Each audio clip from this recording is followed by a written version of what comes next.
Agrodebate dessa quinta-feira, dia 2 de outubro, está de volta. Obrigado a você que continua conosco. Vamos ao assunto desse segundo bloco. A gente fala agora sobre aquele shutdown que você já deve ter ouvido aí nesses últimos dias, principalmente durante essa semana, que é algo que está acontecendo lá nos Estados Unidos e está diretamente ligado ao governo, né? Mas afinal, o que é isso e como que isso pode afetar o Brasil? Isso, inclusive, está muito relacionado com o que aconteceu nesse ano aqui no Brasil e já aconteceu em outras oportunidades também. O shutdown, como é que funciona? Nos Estados Unidos, para o governo funcionar, o Congresso ele precisa aprovar a lei orçamentária ou de financiamento. E aí a gente já compara com o Brasil. A LOA, Lei Orçamentária Anual. Se esse financiamento ou a lei orçamentária ela não é aprovada até um prazo, porque tudo tem que ter um prazo, no Brasil também tem prazo, que tem que ser até a gente faz a previsão, esse ano a gente faz a previsão para o ano que vem, e não depois que o ano de 2026 começar, que a gente vai fazer a previsão para o ano de 2026, certo? Porque se trata de uma previsão. Bom, nos Estados Unidos, eles têm um mecanismo caso não seja aprovada na data, que aí a gente compara com o Brasil mais uma vez, a gente foi deixando, o ano de 2025 começou, enfim, a lei orçamentária anual brasileira foi aprovada em maio desse ano, quase metade do ano, minha gente, não faz sentido nenhum.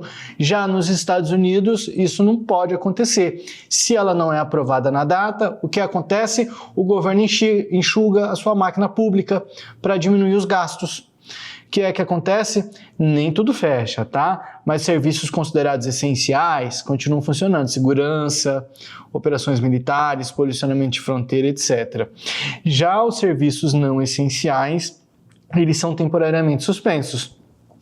Emissão de visto e passaporte também, inspeção de alimentos, parte dos programas sociais, parques nacionais, enfim.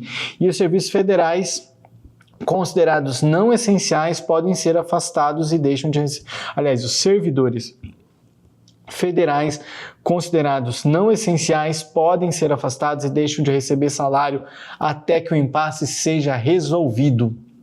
Já pensou se isso acontece no Brasil, seu Bianco? Aí eu acho que a LOA ela não deixaria para ser aprovada no ano que ela está valendo, hein? A LOA de 2025, como você disse, foi aprovada em maio, né? Só para a gente exemplificar melhor aí, o que acontece dentro de um governo? Nos Estados Unidos, principalmente a LOA, essa lei de orçamento, né?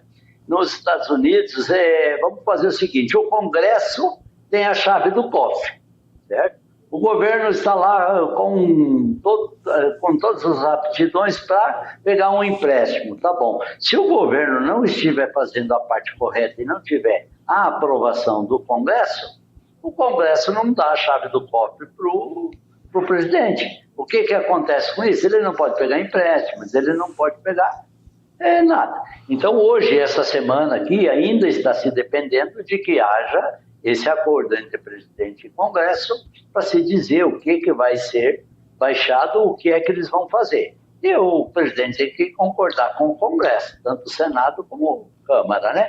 O que é que pode acontecer, igual você disse? Bom, principalmente agora nos primeiros dias, ou nos primeiros anos, serão demitidos aqueles funcionários federais que não são concursados, aqueles funcionários que são contratados. Esses funcionários geralmente serão demitidos ou serão colocados sem receber salário aqueles que trabalham em serviços não essenciais. Logicamente que hospitais, serviços essenciais vão funcionar de toda maneira. Mas quais são os serviços não essenciais aí, no caso? Vamos identificar dois que os brasileiros gostam muito. O passaporte, tirar o passaporte, tirar o visto para ir para os Estados Unidos. Isso pode ser hoje, pode ser aqui 15 dias, ou pode ser aqui 30 dias. Não muda em quase nada para os Estados Unidos. Talvez mude para você que queira o passaporte, porque você teria um encontro lá, o visto nos Estados Unidos. Você teria um encontro, alguma passagem comprada já com um determinado prazo. Mas para eles não muda em nada. O que é que impacta e o que é que os Estados Unidos estão com um pouquinho de medo disso. Demitindo alguns funcionários, ou esses funcionários não tendo salário, o que acontece? Haverá menos renda, haverá uma redução no consumo. Se muitos funcionários não receberem salário, automaticamente eles também não vão gastar quase nada. Ele não vai comprar um carro novo, estaria programado, ele não vai gastar no coisa, ele vai simplesmente viver daqueles gastos essenciais, que é o quê? Alimentação e aquele serviço básico. Mas o governo fica com muito medo de que haja um travamento na economia. Por quê? Porque para de girar o próprio dinheiro na economia. Aquele dinheiro que o governo, pagaria para esse funcionário que está fazendo determinado serviço, esse dinheiro também ele iria gastar no mercado, o mercado pagaria impostos para o governo e automaticamente uma parte desses salários volta para o próprio governo. Isso que a gente fala é que fica girando a máquina. Então, nesse caso, o que eles estão com muito medo é isso, que fique essa briga entre Trump e Congresso por muito tempo, e aí fique travado aí 30 ou 60 dias que irão prejudicar muito o consumidor norte-americano, e daí também, se ficar travado mais de 30 dias, prejudica alguns brasileiros que são o quê? Exportadores. Você precisa de uma guia, para dar entrada no país lá. Aquele funcionário que fiscaliza a entrada lá nos Estados Unidos de determinada mercadoria. Então, não vai ter o funcionário, não vai entrar mercadoria. Então, nesse caso também, poderia ser prejudicadas algumas empresas brasileiras, que hoje já estão sendo prejudicadas com tarifas também, né? O senhor entrou no detalhe mais importante do debate a respeito desse assunto do shutdown. Como que o Brasil e outros países podem ser afetados? Se tratando de Brasil, o senhor já mencionou a exportação, e outro caso que também pode impactar que vai depender da quantidade de tempo sem a aprovação desse orçamento.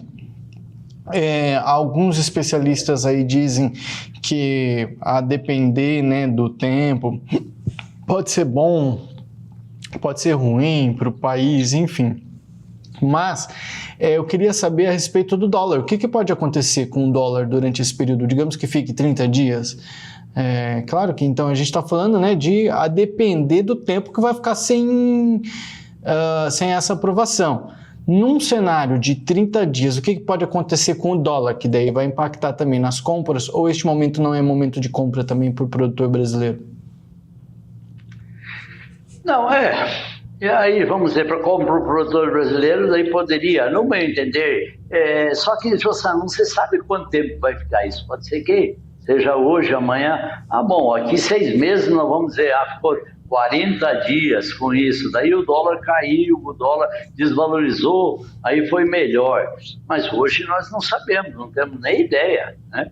Se passar muito tempo, a economia norte-americana vai padecer e, consequentemente, o dólar será desvalorizado. Então, nessa circunstância, se a gente conseguir, vamos dizer, se o dólar desvalorizar, seria bom aguardar para se comprar produtos para o produtor brasileiro. Porém, as safras brasileiras estão já correndo, você precisa de um produto, principalmente adubos e fertilizantes, o produtor brasileiro já tem quase tudo comprado, e se não tiver comprado, tem que comprar meio com urgência. Por quê? Porque a safra está aí, você precisa passar. Se ele te custar $250 ou $500, você tem que usar isso para adubar os seus produtos. Porém, logicamente, se for $500, você vai gastar menos, vai comprar uma quantidade menor. Por quê? Porque está muito caro. Mas eu acredito que o governo norte-americano com o Congresso terão muito prejuízo se não fizerem esse acordo logo. Eu acredito que eles isso aí não dura mais do que 10 dias. Nesse ponto também que eu queria chegar, para a gente já assim encaminhar para finalizar, esse debate, esse assunto, de qual que seria a expectativa, né? Ainda especialistas não têm arriscado falar muito, né? Mas representantes legais aí dos sindicatos afirmam que os funcionários que fizeram uma determinação aí excederam a autoridade deles ao emitir um memorando ali, enfim, os funcionários estão revoltados, não querem um fechamento, eles podem fazer coisas durante a paralisação que são irreversíveis, enfim, mas ainda não tem uma previsão e não tem como chegar, mas na sua opinião, o país todo tem muito a perder, vai ter que chegar a um acordo, né, porque também tem um impasse, né, do que estaria nesse impasse entre os dois. Essa última paralisação ocorreu no primeiro mandato de Trump, na verdade, né?